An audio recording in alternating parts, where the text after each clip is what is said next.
boa noite, bom dia e boa tarde, né? Você que está assistindo, que nós estamos fazendo um estudo acerca dos profetas menores. Falamos de Oséias, agora nós vamos falar de Joel, né? Que eu trago o resumo do livro, propriamente dito, para que nós venhamos, se porventura faltou alguma aula ou tem alguma coisa que tem alguma dúvida, eu espero que através desses ensinos vocês venham tirar essa dúvida, né? Então vamos falar de Joel. O livro de Joel, diferente de Oséias, Joel foi um profeta do reino de Judá, ou seja, o reino do sul. Com relação à data, alguns estudiosos acreditam que o livro foi escrito por volta de 800 a.C.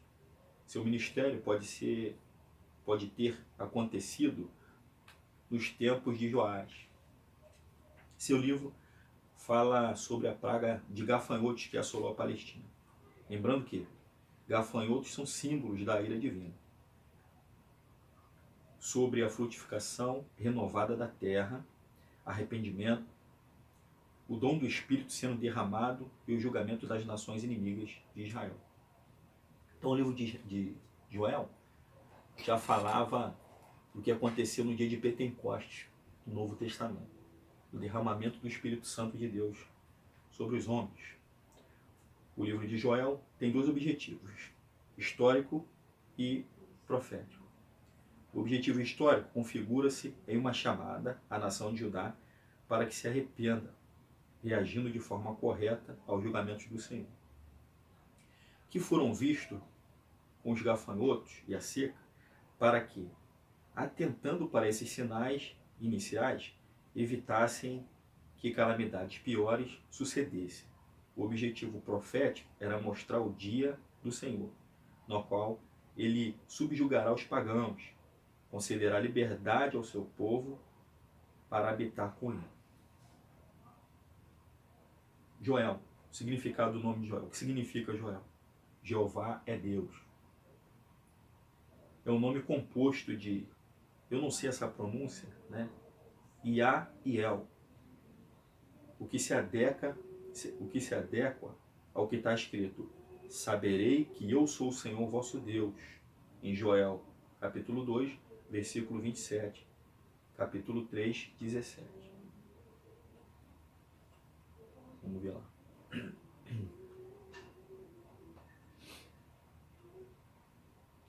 Capítulo 2, 27. Vamos ver lá o que está escrito. Se quiser acompanhar em casa, no seu notebook, no celular, no tablet. 2, 27.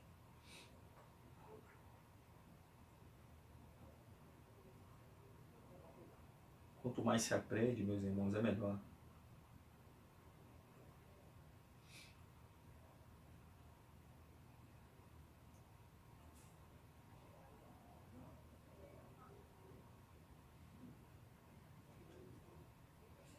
Nós já tínhamos lido, né, para poder frisar isso, para ficar gravado na nossa mente. Está escrito assim, 2:27. E saberão que eu sou o Senhor, vivo no meio do povo de Israel, que eu sou o seu Deus e que não há outro.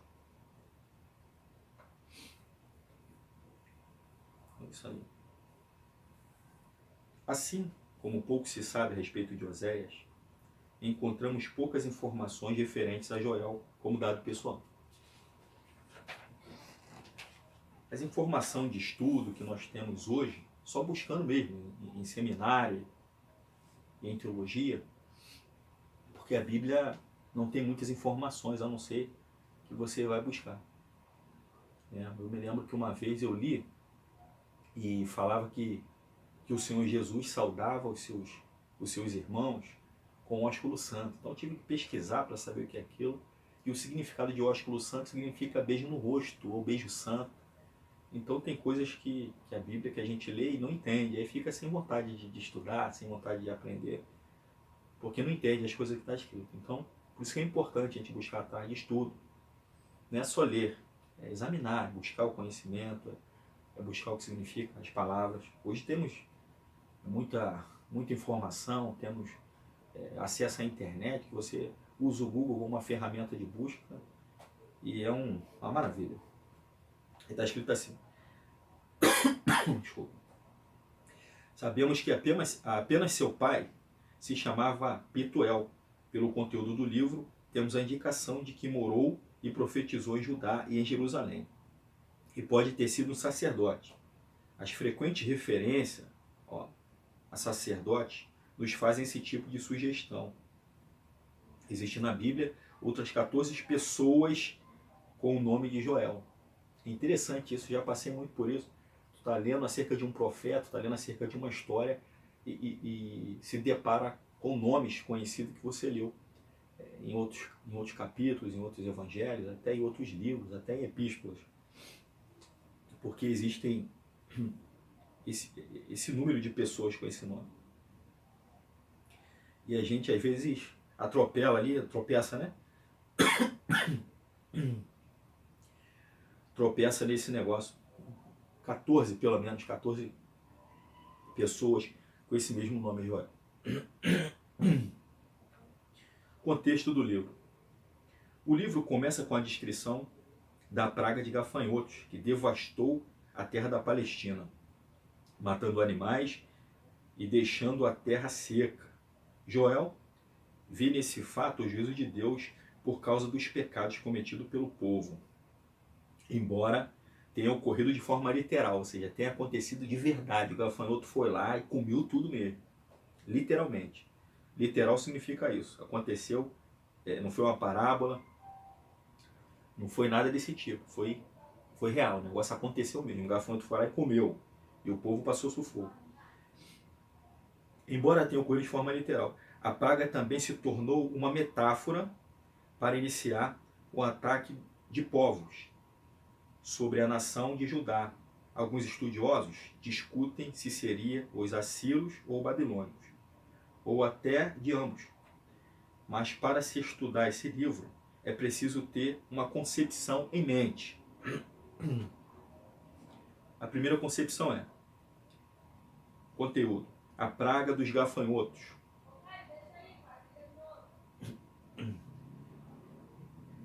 A praga dos gafanhotos. Depois da devastadora praga de gafanhotos, seguida de uma seca prolongada, o povo de Judá e seu rebanho estavam morrendo de fome e de sede. O profeta Joel se utiliza da praga acontecida no presente para chamar a atenção, para chamar o povo ao arrependimento.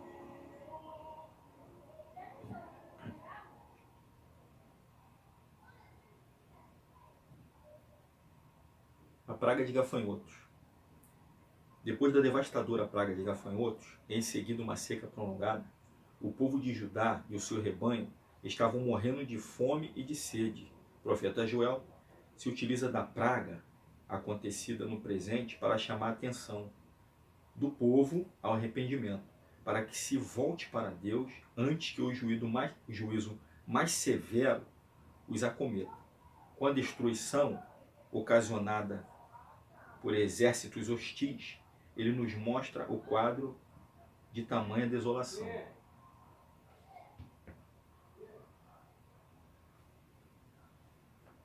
A vide secou e a figueira se murchou, a romeira também, e a palmeira e a macieira e todas as árvores do campo se secaram, e já não há mais alegria entre os filhos dos homens. Então o negócio foi tão ruim que não era seca, não tinha chuva, o orvalho não supria a necessidade das plantas, e por sua vez se fazia o vinho, também se fazia vinagre. Então isso tudo aí fazia parte do comércio, né, daquela época. Como a cidade foi devastada, nada disso, elas estavam morrendo de fome e de sede, até os animais no campo estavam mugindo de fome, clamando, até os animais selvagens. O negócio estava ruim naquela época. Diante dessa situação, o profeta convoca o povo a analisar as causas do infortúnio, buscando um arrependimento sincero para serem poupados do juízo. Versículo 17 traz um aspecto importante do livro, pois possui a oração de arrependimento orientada pelo Senhor para o povo. A oração que muda a perspectiva do livro, da adversidade para a bênção. O versículo seguinte começa com então o Senhor, né? E enumera as diversas bênçãos que ele poderá dar-lhes. Após o arrependimento, transformarei o seu infortúnio em prosperidade. O arrependimento verdadeiro faz de Deus um defensor do penitente e torna-o capaz de receber as bênçãos divinas. Então ele estava dizendo que mesmo naquela situação complicada, se o povo ali se arrependesse, Deus traria bênção. Se por causa disso, tudo que aconteceu, gafanhoto, depois a sede, depois os animais morrendo, mesmo assim, eles se voltando, Deus traria a chuva, e aqueles gados que eles perderiam seria próspero. Fala aqui, ó, no versículo 17. Então era necessário que o povo viesse se arrepender para que Deus viesse derramar as bênçãos, né? E depois dessa bênção física, literalmente falando, ele também derramaria o seu Espírito, a qual nós vamos falar agora. Aqui. A promessa do derramamento do Espírito Santo. É do 28 ao 32 que fala. Com o arrependimento do povo de Judá e seu quebrantamento, Deus não só garantiria bênçãos materiais, como também espirituais, com o derramamento de seu Espírito. Aí diz assim, entre aspas, está aqui para mim. E acontecerá depois que derramarei o meu Espírito sobre toda a carne. Joel, capítulo 2, versículo 28. Tanto Pedro quanto Paulo usaram esse texto como uma profecia de dispensação cristã. Num dia de Pentecostes, como já foi dito aqui, tá? Pedro usou para confirmar a validade do dom das línguas no Pentecostes. Paulo usou para confirmar a validade da oferta da salvação pela fé a todo mundo. Nenhum deles afirmou que a profecia tinha sido totalmente cumprida no Pentecostes, mas que o derramamento do Espírito fazia parte dela. A primeira parte foi evidentemente cumprida no Pentecostes, isto é, o Espírito Santo foi derramado para a proclamação mundial da salvação. Simplesmente pela invocação do nome do Senhor. A última parte, referente aos sinais divinos, de perturbações físicas no sol, lua e céu, não ocorreu naquela ocasião, mas acontecerá um pouco antes do grande dia da sua ira. É claro que Pedro citou integralmente a profecia no Pentecoste, a fim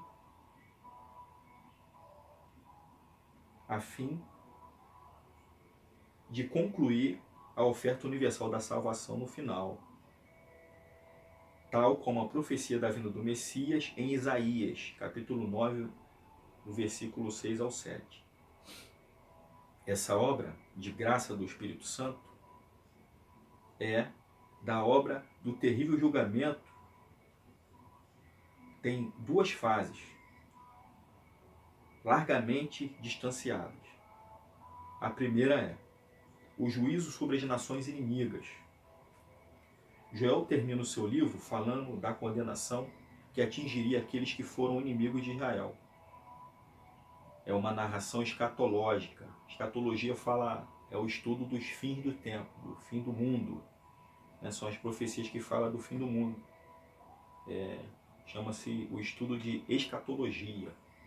Estuda os estudos dos últimos tempos, né?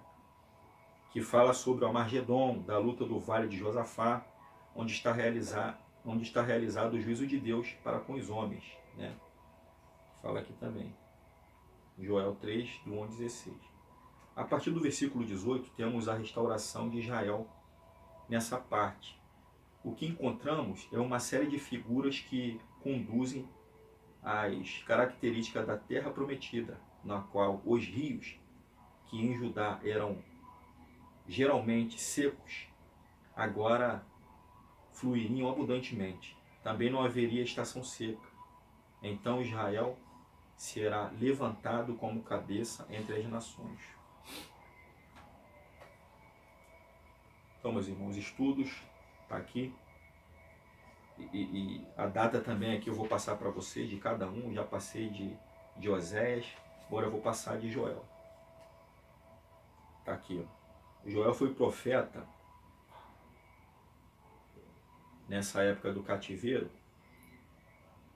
Nessa época ele profetizou ali 835 a 805. Joel profetizou. Então, meus irmãos, tá? O estudo foi esse. Espero que seja de bom grado essa leitura desse texto que eu falei. É um resumo do livro de Joel, que você possa usar e ter bom uso disso, e praticar, e pregar o Evangelho, e sair por aí, né, fazendo discípulos, a qual foi a ordem de Cristo. E eu agradeço por vocês, pela paciência, pelo carinho, e fiquem com Deus. Eu vou deixar aqui uma explicação mais clara acerca da escatologia, a qual foi lida no livro de Joel. O que é a escatologia? Escatologia é um termo que começou a ser utilizado no século XIX e vem do grego eschatos, último, e logos, palavra ou dissertação. Significado então, doutrina ou dissertação sobre as últimas coisas. Então a escatologia significa isso. Tá? Espero que eu tenha ajudado vocês. Fiquem com Deus. Que Deus abençoe.